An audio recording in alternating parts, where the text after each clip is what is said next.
കേരളത്തിൽ പല സ്ഥലങ്ങളിലും മഴ കനത്തു വരുന്ന സാഹചര്യത്തിൽ റവന്യൂ മന്ത്രി കെ രാജൻ മാധ്യമങ്ങൾ കാണുന്നു. അതിന് തത്സമയം നിലവിൽ പക്ഷേ അലർട്ട് നിങ്ങൾക്കെല്ലാവർക്കും അറിയാവുന്നതുപോലെ മലപ്പുറം, കോഴിക്കോട്, വയനാട്, കണ്ണൂർ ജില്ലകളിൽ റെഡ് അലർട്ടും, കാസർഗോഡ്, തൃശ്ശൂർ, പാലക്കാട്, എറണാകുളം, ഇടുക്കി ജില്ലകളിൽ ഓറഞ്ച് അലർട്ടുമായിട്ടാണ് ഇപ്പോഴത്തെ സ്ഥിതി പോയിക്കൊണ്ടിരിക്കുന്നത്.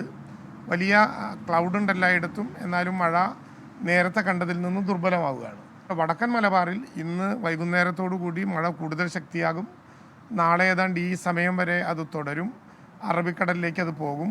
വളരെ ശക്തമായിട്ടുള്ള മുന്നറിയിപ്പ് നൽകിയിട്ടുണ്ട്. പ്രത്യേകിച്ച് വടക്കൻ തീരങ്ങളിൽ നാളെ അറബിക്കടലിലേക്ക് ഈ ഫെഞ്ചൽ പിന്നെ ചുഴലിക്കാറ്റിൻ്റെ ഭാഗമായിട്ടുള്ള അവസ്ഥ നീങ്ങിയാലും കടലിൽ തന്നെ അത് കേന്ദ്രീകരിക്കും. 1-2 ദിവസത്തേക്ക് കൂടി വടക്കൻ കടൽ പ്രദേശവും കടലിൻ്റെ തീരവും ശക്തമായിട്ടുള്ള സുരക്ഷയ്ക്ക് വിധേയമാക്കണം. ഒരു കാരണവശാലും പ്രത്യേകമായിട്ടുള്ള മുന്നറിയിപ്പുകളില്ലാതെ ഫിഷർമെന്മാർ അങ്ങോട്ട് പോകാനുള്ള ഒരു സ്ഥിതി ഉണ്ടാകരുത്.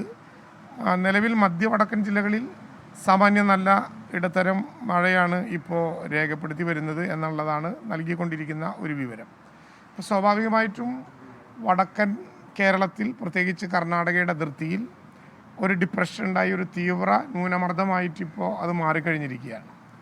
അതിനി കേരളത്തിലേക്ക് കിടക്കുമ്പോൾ ന്യൂനമർദ്ദമായി കുറച്ചുകൂടി ശക്തി കുറയും എന്നാണ് നമ്മൾ പ്രതീക്ഷിക്കുന്ന ഒരു പ്രധാനപ്പെട്ട കാര്യം.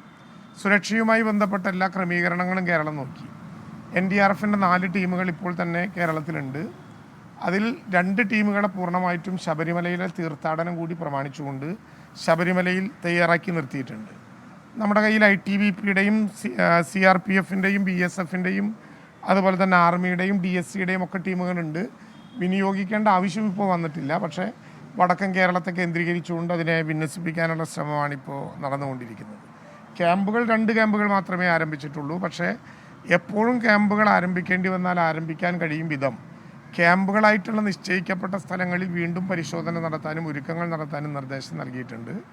ലീവിലേക്ക് പോയ റവന്യൂ ജീവനക്കാരോട് തൽക്കാലം അതിവേഗത്തിൽ ചുമതല